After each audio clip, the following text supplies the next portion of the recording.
అందరికీ నమస్తే అండి. గాయత్రిక హోమ్కి స్వాగతం. ఈరోజు వీడియోలో మనం వారాహి అమ్మవారి నవరాత్రులు జూన్ 26 నుండి జూలై 4వ తారీఖు వరకు ఉన్నాయి.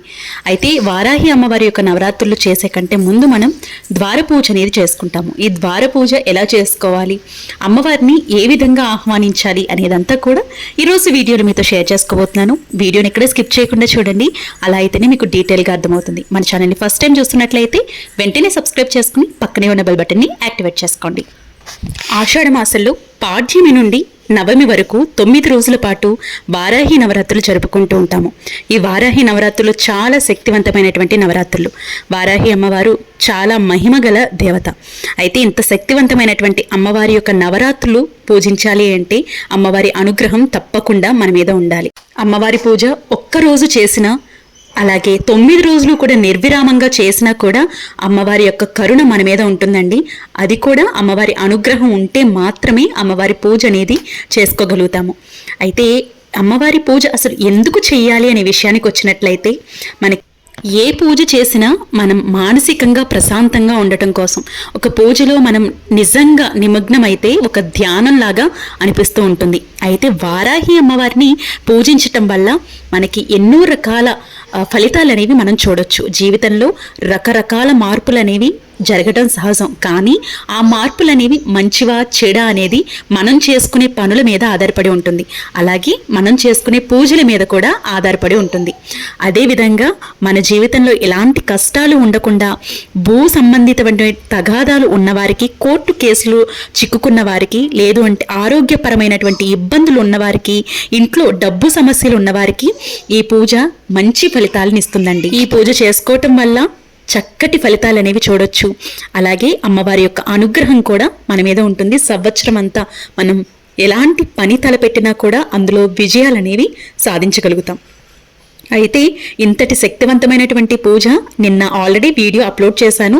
సులభతరంగా మనం చాలా ఈజీగా సింపుల్గా పూజ ఇంట్లో ఎలా చేసుకోవాలి అనేది నిన్నటి వీడియోలో అప్లోడ్ చేశాను. ఒకసారి చూడండి, మీకు చాలా బాగా యూజ్ అవుతుంది. అయితే అమ్మవారి పూజ చేసుకోవటానికంటే ముందు మనం ద్వారలక్ష్మి అమ్మవారికి పూజ చేయాలి, అంటే గడప పూజ చేసుకోవాలన్నమాట. ఈ గడప పూజ ఎలా చేయాలి అనేది ఇప్పుడు చూద్దాము. ముందుగా 26వ తారీఖున, అంటే మనం పూజ అనేది చేసుకుంటాం కాబట్టి నవరాత్రులు 26వ తారీఖున జరుగుతాయి.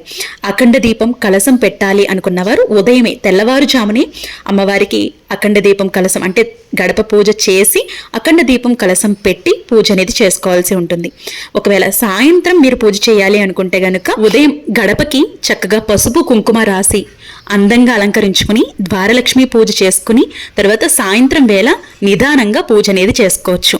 అయితే ఇక్కడ ద్వారలక్ష్మి పూజ అనేది తప్పకుండా చేయాలి. ఎందుకంటే అమ్మవారిని ఈ 9 రోజులు మన ఇంట్లోకి ఆహ్వానించి కూర్చోపెట్టి పూజలు అనేవి చేస్తున్నాం కాబట్టి ద్వారలక్ష్మి పూజ తప్పకుండా చేయాల్సి ఉంటుంది.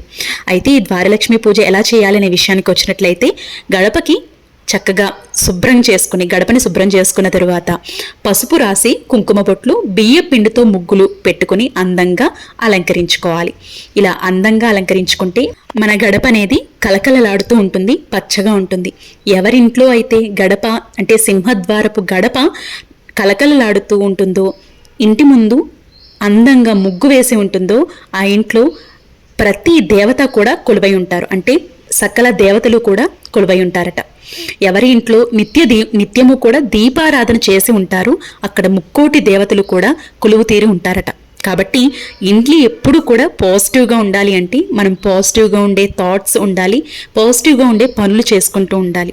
ఇలా చేసుకుంటంలో సంతోషాన్ని వెతుక్కుంటూ ఉండాలి. ఇలా అయితేనే మనం చాలా నిదానంగా పనులు అనేవి చేసుకోగలుగుతామండి. కాబట్టి ఇంటి ముందు ఇలా అందంగా ముగ్గులు అనేవి వేసుకోవాల్సి ఉంటుంది. అయితే మీరు ఉదయం చేసుకోవాలి అని చెప్తున్నాను కదా, సో ఉదయం ఈ విధంగా చేసుకుని అమ్మవారి పూజ ఎప్పుడు కూడా సాయంత్రం వేళ చేసుకోవటానికి ప్రయత్నించండి. ఒకవేళ మీకు సాయంత్రం కుదరదు అనుకుంటే కనుక తెల్లవారుజాముని సూర్యోదయం అవ్వక ముందే మీరు పూజ అనేది చేసుకోవచ్చు. సాయంత్రం వీలు ఉంది అనుకున్నవారు సాయంత్రం ప్రత్యేకంగా అమ్మవారికి పూజ అనేది చేసుకోవచ్చు నిదానంగా. ఎందుకంటే మార్నింగ్ అంతా హడావుడి ఉంటుంది కాబట్టి పూజ అనేది చేయలేకపోవచ్చు. కానీ సాయంత్రం వేళ చాలా ప్రశాంతంగా ఉంటుంది, పనులన్నీ కూడా చేసుకోగలుగుతాము.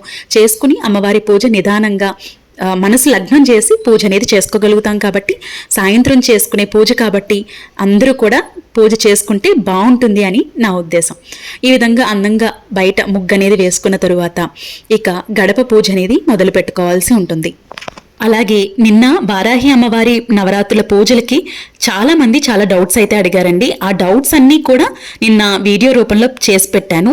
ఒక్కసారి చూడండి, మీకు చాలా యూస్ఫుల్గా ఉంటుంది. ఎందుకంటే ప్రతి ఒక్కరికి ఒక్కొక్క భయం అనేది ఉంటుంది ఒక్కొక్క పూజలో. ఆ పూజలో వచ్చే డౌట్స్ అన్నీ కూడా నేను లాస్ట్ వీడియోలో అప్లోడ్ చేశాను. ఒక్కసారి చూడండి, మీకు అది కూడా బాగా యూజ్ అవుతుంది. ఇక వారాహి అమ్మవారి యొక్క పూజా విధానాలు తరువాత వీడియోలో, అంటే మొదటి రోజు పూజా విధానం, రెండవ రోజు పూజా విధానం, మూడవ రోజు పూజా విధానం, ఇలా అన్ని పూజా విధానాలు కూడా నేను తర్వాత వీడియోలో మీకు సులభతరంగా అర్థమయ్యే విధంగా అప్లోడ్ చేస్తాను. అయితే ఇక్కడ పసుపు అంతా కూడా రాసుకుని గుమ్మాన్ని అందంగా ముగ్గులతో అలంకరించుకున్నాను కదా. తరువాత ధూపాన్ని వేస్తున్నాను. ధూపం అంతా కూడా గడపకి చూపించి తరువాత గుమ్మానికి అటు ఇటు కూడా, అంటే ఇరువైపులా పుష్పాన్ని ఉంచుతున్నాను. చాలా సింపుల్గా చేసుకోవచ్చండి. ఎలాంటి అట్టహాసం లేకుండా, హడావిడి లేకుండా ప్రశాంతంగా మనకున్నటువంటి పూజా ద్రవ్యాలతో కానివ్వండి, మనకున్నటువంటి పూజా వస్తువులతో కానివ్వండి, ఈ విధంగా చేసుకోవచ్చు. నేను ప్రతి వీడియోలోనూ కూడా, అంటే నేను ఫస్ట్ నుంచి అబ్జర్వ్ చేసినట్లయితే ప్రతి వీడియోలోనూ కూడా పూజ అనేది ప్రతి ఒక్కరూ చేసుకునే విధంగా ఉంటుంది. చాలా సింపుల్గా ఉంటుందన్నమాట.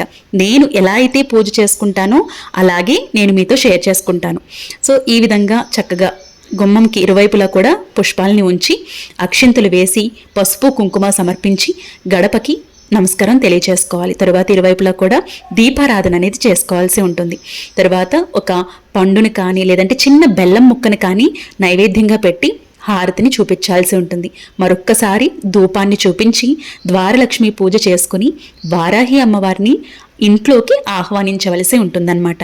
ఈ విధంగా అమ్మవారికి, ద్వారలక్ష్మి అమ్మవారికి పూజ అనేది చేసుకోవాలి. ఈ పూజ వారాహి అమ్మవారి నవరాత్రులకే కాదండి, మనం ఏ నవరాత్రులు ఏ పూజ చేసినా కూడా ముందుగా ద్వారలక్ష్మి అమ్మవారికి పూజ చేసి చక్కగా ఇంట్లోకి వచ్చి పూజ అనేది చేసుకోవాల్సి ఉంటుంది. చూశారు కదా గడప పూజ ఎలా చేయాలి అనేది. అయితే ఈ వారాహి అమ్మవారి యొక్క నవరాత్రుల్లో బెల్లం పానకాన్ని సమర్పిస్తే చాలా మంచిదండి. ఎందుకంటే అమ్మవారికి ఎంతో ప్రీతికరమైనటువంటి నైవేద్యం బెల్లం పానకం. అది తయారు చేయడం కూడా చాలా సింపుల్, అలాగే అమ్మవారికి ఎంతో ఇష్టమైనది కాబట్టి 9 రోజులు కూడా అమ్మవారికి బెల్లం పానకాన్ని సమర్పిస్తే మంచిది. మీరు చేసుకోగలిగితే నైవేద్యాలన్నీ కూడా ప్రిపేర్ చేసి పెట్టుకోవచ్చు, ఇబ్బంది ఏం లేదు. మనం చేసే ఏ పనైనా కూడా దైవ కార్యం కాబట్టి అమ్మవారి యొక్క నామస్మరణ, ఓం వారాహి దేవియే నమః అనే మంత్రాన్ని చదువుకుంటూ ప్రతి పని కూడా చేసుకోవాల్సి ఉంటుందండి. అలాగే పూజ కూడా చేసుకోవాల్సి ఉంటుంది. మనకి శ్లోకాలు, స్తోత్రాలు ఇవి రాకపోయినా ఓం శ్రీ వారాహి దేవియే నమః అనే మంత్రాన్ని చదువుకుంటూ పఠిస్తూ పూజ అనేది చేసుకోవచ్చు. చూసారు కదా, ద్వారలక్ష్మి పూజ అంటే సింహద్వార ఉన్నటువంటి గడపకి చేసేటటువంటి పూజ. సింపుల్గా ఇలా చేసుకోండి. అమ్మవారిని ఆహ్వానించండి. అమ్మవారిని భక్తి శ్రద్ధలతో ఏకాగ్రతతో మీకున్న రీతిలో అమ్మవారిని కొలవండి. తప్పకుండా మీకున్నటువంటి సమస్యలన్నీ కూడా అమ్మవారు తీరుస్తారు. అమ్మవారి యొక్క అనుగ్రహం మన మీద ఎప్పుడు ఉంటుంది. అందరూ ఆరోగ్యంగా ఉండాలని మనస్ఫూర్తిగా కోరుకుంటూ రేపటి వీడియోలో మళ్ళీ కలుద్దాం. ఓం శ్రీ వారాహి దేవియే నమః. ఓం శ్రీ మాత్రే నమః.